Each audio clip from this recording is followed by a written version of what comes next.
ഇത് plum coat എന്ന് പറയുന്ന ഫ്രൂട്ടാണ്. നമ്മുടെ പ്ലമ്മിൻ്റെയും ആപ്രിക്കോട്ടിൻ്റെയും കൂടെ ക്രോസ് ആണിത്.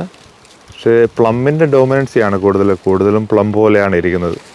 എല്ലാം നമുക്ക് നെറ്റ് ചെയ്യാൻ പറ്റാത്തതുകൊണ്ട് കിളി മുഴുവൻ കൊണ്ടുപോവാണ്. അത് നമ്മൾ ഈ ഒത്തിരി ഫ്രൂട്ടുകൾ വെച്ചിരിക്കുന്നതുകൊണ്ട് നമുക്ക് ഇതിനകത്തേക്ക് കയറാൻ പോലും പറ്റുന്നില്ല.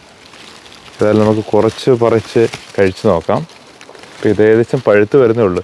പഴുക്കുന്നതിന് മുമ്പേ കിളി ഇങ്ങനെ കൊണ്ടുപോകാം. അപ്പോൾ ഈ നല്ല കളറാണ് അതിന്. ഏകദേശം ടേസ്റ്റ് നമ്മുടെ പ്ലമ്മിൻ്റെ ടേസ്റ്റ് തന്നെയാണ്. നമുക്കൊന്ന് കടിച്ച് കാണിക്കാം.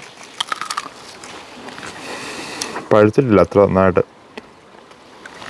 നെറ്റിടാൻ പാടാണ്, കാരണം ഇത്രയും ഉള്ളതുകൊണ്ട്. ആ മൂലയ്ക്കൊന്നും പഴുത്ത് കിടപ്പുണ്ട്.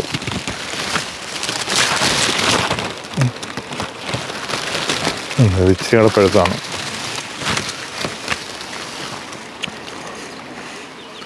ചെറുതാണ്, നമ്മുടെ പ്ലമ്മിൻ്റെ അത്രയും വലുപ്പം വരത്തില്ല.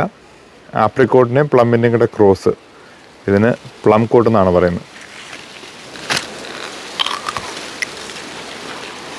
ഇച്ചിരി സെറ്റാണ്.